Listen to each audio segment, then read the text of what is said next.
The Lord of the Rings and Traditionalism.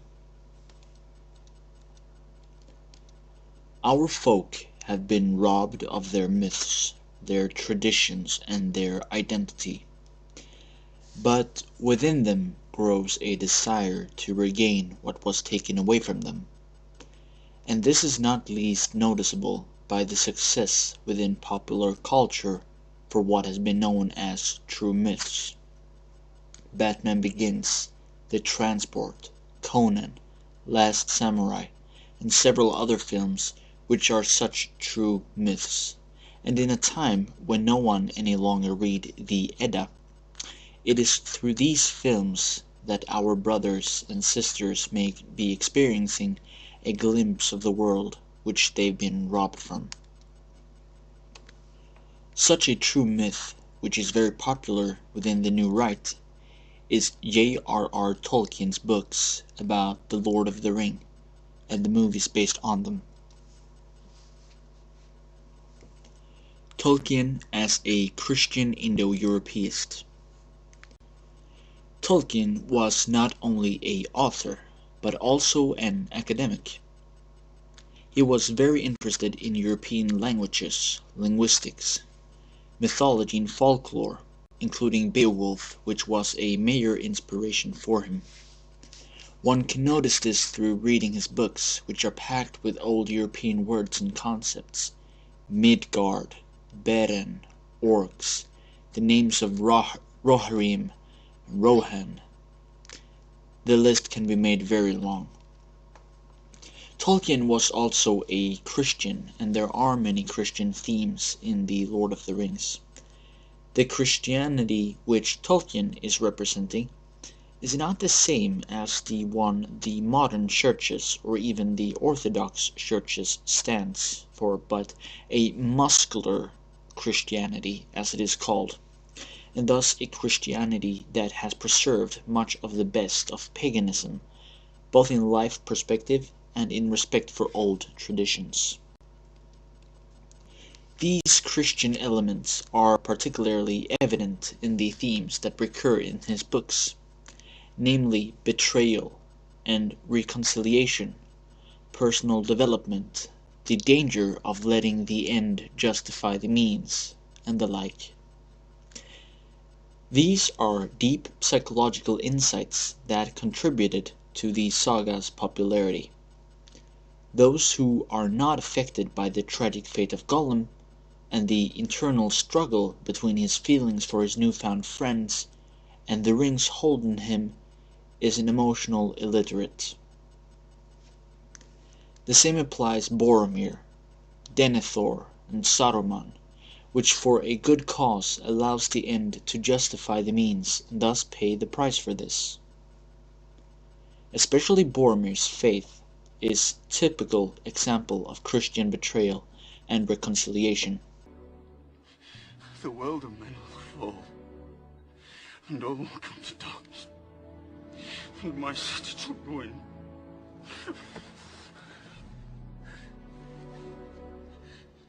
I do not know what strength is in my blood, but I swear to you I will not let the White City fall, nor our people fail. Our people. Our people. The Hobbit's development of being a pipe-smoking big children to prominent warriors, or Theoden's liberation from Grima Wormtongue, and the ride against an epic and heroic death in the rescue of Gondor, the arrival on the mountain hill of Rohirrim, the ethnic brothers of the Sons of Gondor, the allies and the rescue party against the barbaric hordes of Easterlings, Uruk-hais, and orcs to protect their shared bloodline, their shared values and traditions, their lands, their folk, and identity, is also something which readers can identify with in decades. Traditional themes in The Lord of the Rings. Midgard as a literary creation has several similarities with the European tradition. There is a chronology which is strangely similar to the traditional one. The sunk and lost Beleriand is analogous with a little goodwill our Hyperborea, whilst Numena is a clearer example of the Atlantis myth. Interesting is also that Tolkien speaks of 4 ages, which also is characterized by the people are becoming less heroic, less moral, and less godlike. In Beleriand's War, people could successfully fight the dragons. In the Third Age, however, most dwarves and elves had demised. This historical pessimism is a recurring feature of fundamentalism, and it is also the belief of ages, or yugas, yugor. According to both Tolkien and Hindus, we are currently living in the 4th age, the age of the Kali Yuga, the Dark Age. Tolkien also worked in an apocalyptic final battle when the fallen archangel Morgoth returned in an epic struggle. It is thus a rather classical element from the traditional view of history. It always becomes worse and more chaotic until there is a massive battle between good and evil. Again, the Christian worldview makes itself present, and the world is born again. Both Kali Yuga and Ragnarök comes to mind. Tolkien also worked on what is called a sacred geography, a world where all the directions of the world, north, south, west, and east, as well as old places, are filled with meaning. Some places are evil, as Utumnu and Mordor. Other places are idyllic, the Shire. The gods' realm is separated from the people, but is in the west, and so on. An interesting detail is that to Tolkien evil came from the southeast, and that is an idea that is also present in some traditional European perspectives. Tolkien also works with a detailed racialism, where different races and peoples have different characteristics. We have different branches of the powerful elves. We have the perverse orcs and the elite of the Uruk-hai, bred by the orcs to serve them. We have trolls, dwarves, and so on. Even among the humans we can notice, thanks to Evola, that some people have been born into the role of the Northern Light and has gained a spiritual chrism, while others have lived in the dark and therefore are inclined to serve the dark. In the north, the true religious traditions, Hyperboreanism, and they have been influenced by the elves, both genetically and culturally. In the south, they've been affected more by Sauron. It may be worthwhile to point out that Tolkien didn't have such a simplified worldview that he did not believe that good races could not fall. On the contrary, this is a recurring theme and a recurring threat to them. Númenóreans' bitter faith and the survivors' fall of becoming black Númenóreans is a typical example of what Evola called a Titan development. Their descendants in Amor and Gondor thus represent a more heraldic development. Tolkien sees not certain exchanges between the good races as a problem, but it is clear that the races have different destinies to fulfill. Even politically, Tolkien stands for a traditional worldview, and it is no coincidence that he called himself an anarcho-monarchist. This means that his ideal was a combination of an organic, decentralized society of self-government for local communities and their traditions, and an authoritative ideal which is derived from Julius Vola. The sacral king has a relationship with the higher levels, with whales, elves, and Eru, and have a responsibility to defend his people.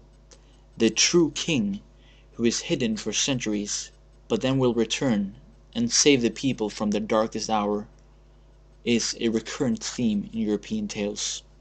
That a true king has supernatural powers and can cure disease by a gentle touch is also a theme well known from the Middle Ages. As for religion, the Christian elements are more obvious, and one can interpret the creator Eru as a counterpart to the Christian God, while whales are archangels and Maiar are ordinary angels. Melkor, Morgoth, is a clear equivalent of Lucifer, but there are both Christian and pagan elements here as well, and how the world, according to Tolkien, gets celestial bodies is an example of the latter. The Lord of the Rings as a true myth. At a time when the people of Europe are deprived of their identity and their memories, and history has been replaced by pure insults, which are cooked up by people who don't have their interests and survival at heart, by people that want them no good. Let's call them worm tongues, as is a suiting term. A trilogy like The Lord of the Rings fills an important function. Not least, we can see this by the accusations of racism directed against it. Why were only whites the leading actors? Why didn't they go against Tolkien's story and added a bit more women, minorities, and homosexuals? What this kind of reaction really is about is that our enemies cannot digest that a film is targeted to Europeans, people of European descent, and that this film later on becomes a huge success. In short, they cannot live with the fact that we have our own myths, which are made just for us. Maybe this is because they sense what is beneath the surface of our people's soul. Perhaps it is because they sense what inspiration many of us can acquire from The Lord of the Rings. Perhaps even they sense the similarities that exist between the threat directed against the free peoples of Tolkien's story and the situation in which European folk finds themselves in. We have been affected by the same moral and cultural decay as Gondor.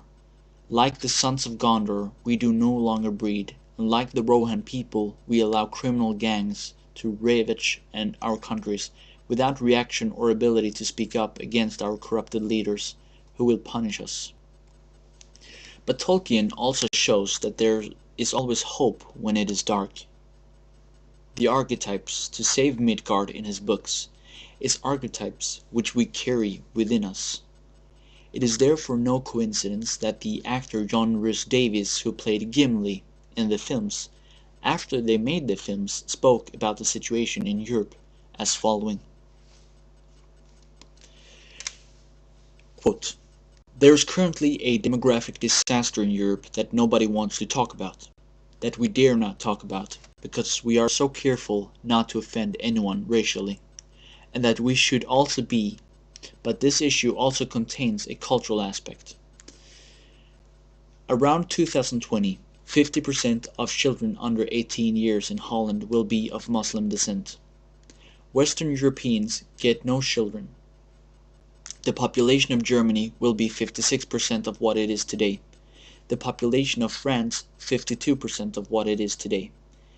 There is a change in the Western civilization's very character in Europe that we should reflect on and discuss at least.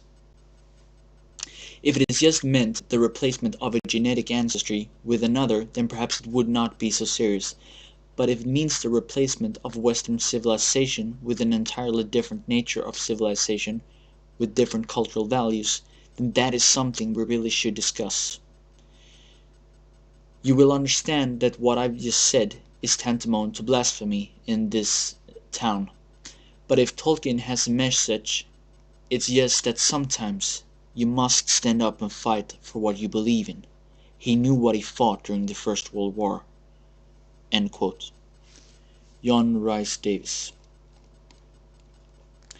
That effect true myths can offer to those who really can experience them, for those who are open to our people's myths and tales.